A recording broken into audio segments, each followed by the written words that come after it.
नमस्कार, मैं डॉक्टर राजेश कुमार, सह आचार्य प्राणीशास्त्र, सम्राट पृथ्वीराज चौहान राजकीय महाविद्यालय अजमेर।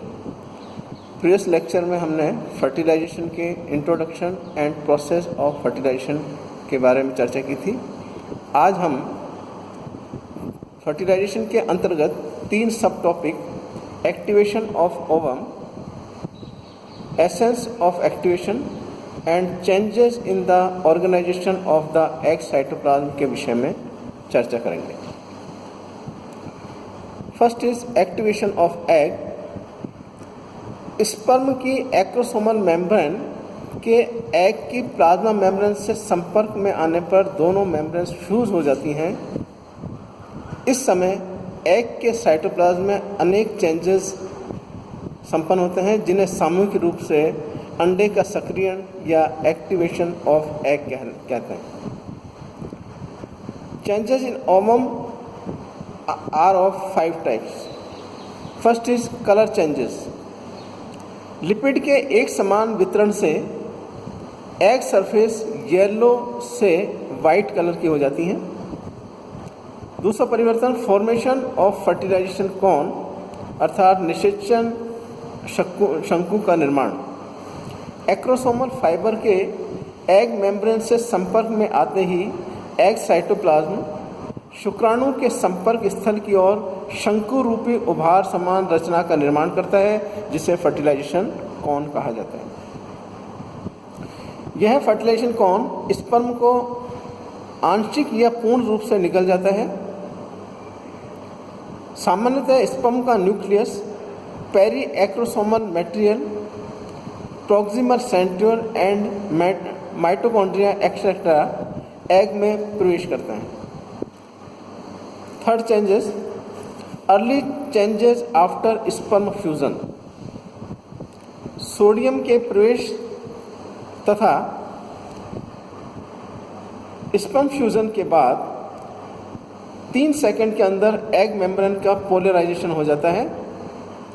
एंडोप्लाज्मिक रेटिकुलम द्वारा कैल्शियम आयन निर्मुक्त होकर एग कॉर्टेक्स में कैल्शियम कंसंट्रेशन को बढ़ा देते हैं।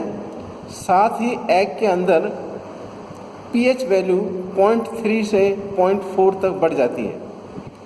अंत में कैल्शियम आयन साइक्लिक एएमपी के साथ युग्मित होकर अनेक एंजाइम को एक्टिवेट करते हैं।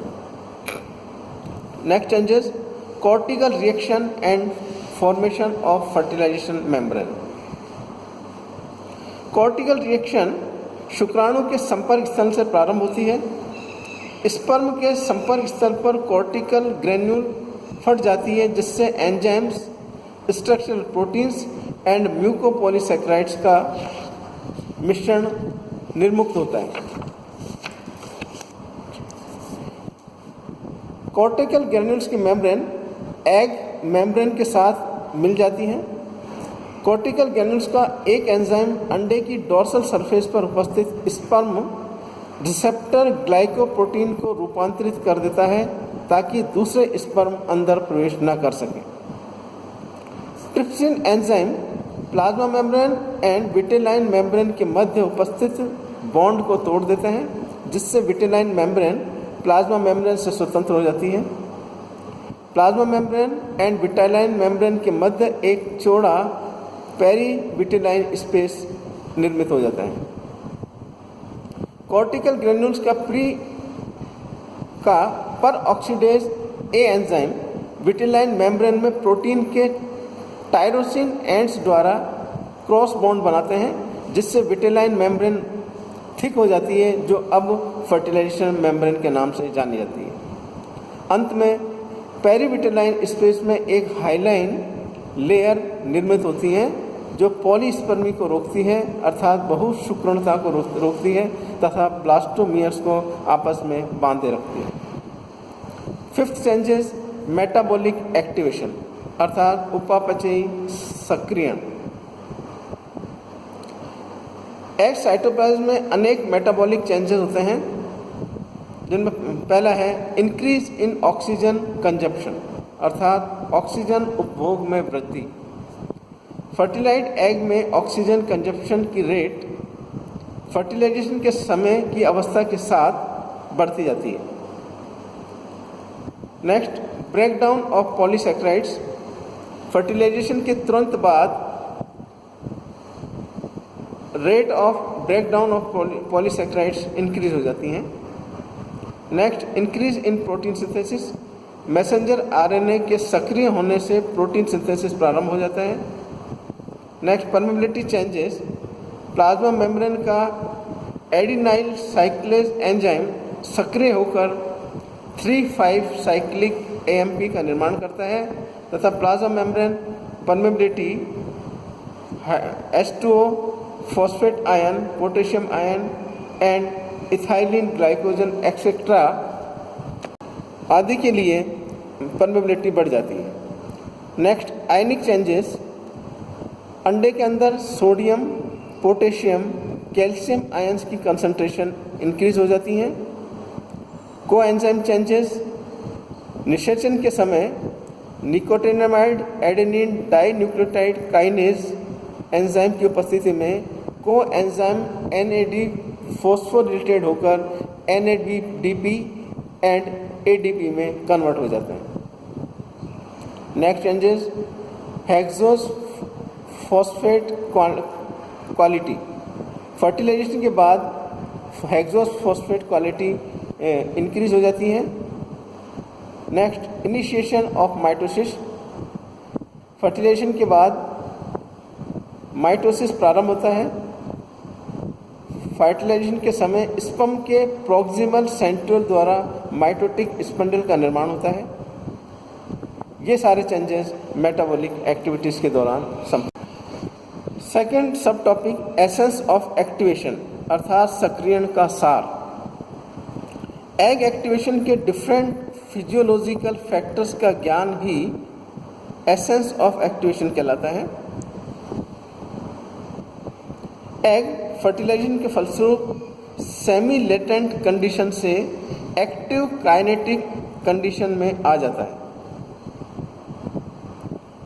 एग में फर्टिलाइजेशन के दौरान एक्टिवेशन होता है जिसके अंतर्गत महत्वपूर्ण परिवर्तन होते हैं, जैसे कंप्लीशन ऑफ मियोसिस अर्थात अर्धसूत्री विभाजन का संपूर्ण रूप से समापन होना, fusion of pronuclei of male and female gametes अर्थात स्पर्म एंड ओवम के प्रो न्यूक्लियाई का संलयन, and division of egg, it means cleavage start, विदलन प्रारंभ हो जाता है। फर्टिलाइजेशन के बाद अंडे के राइबोसोम परस्पर समूह में संयोजित हो जाते हैं, जो यह दर्शाता है कि प्रोटीन सिंथेसिस सक्रियता से हो रहा है, अर्थात फर्टिलाइज्ड एग में प्रोटीन सिंथेसिस का प्रारंभ ही अंडाणु की सक्रियता माना जाता है। Third subtopic, that is changes in organisation of egg cytoplasm अर्थात अंडाणु के कोशिका द्रव में संगठनात्मक परिवर्तन। स्पर्म पेनिट्रेशन प्रोसेस 3 स्टेप्स में संपन्न होती है। Activation of egg, amphimixis fixation and changes in the organisation of egg cytoplasm, जिनके फलस्वरूप फर्टिलाइज्ड एग के ऑर्गेनाइजेशन में अनफर्टिलाइज्ड एग की तुलना में मौलिक परिवर्तन होते हैं। फर्टिलाइज्ड एग के साइटोप्लाज्म के ऑर्गेनाइजेशन चेंजेस भ्रूणीय विकास हेतु आवश्यक एवं महत्वपूर्ण होते हैं। ये परिवर्तन मुख्य रूप से 2 हैं। पहला है ओवम से कॉर्टिकल ग्रेन्यूल्स का बाहर निष्कासन और दूसरा है आउटर सरफेस ऑफ एग का इनर सरफेस द्वारा प्रतिस्थापन। एग साइटोप्लाज्म के विस्थापन के तुरंत बाद एग सरफेस में परिवर्तन होते हैं। ग्रे क्रेसेंट बनने के बाद egg membrane permeability animal pole and vegetal pole पर कम हो जाती है, जबकि ग्रे क्रेसेंट पर यह अधिक होती है, अर्थात निषेचन के फलस्वरूप अंडाणु के ऑर्गेनाइजेशन के चेंजेस पर भावी एम्ब्रियोनिक डेवलपमेंट निर्भर करता है। इस प्रकार फर्टिलाइजेशन के अंतर्गत हमने introduction of fertilisation, process of fertilisation, activation of egg changes in the organisation of cytoplasm आदि सब टॉपिक्स पर चर्चा की। धन्यवाद।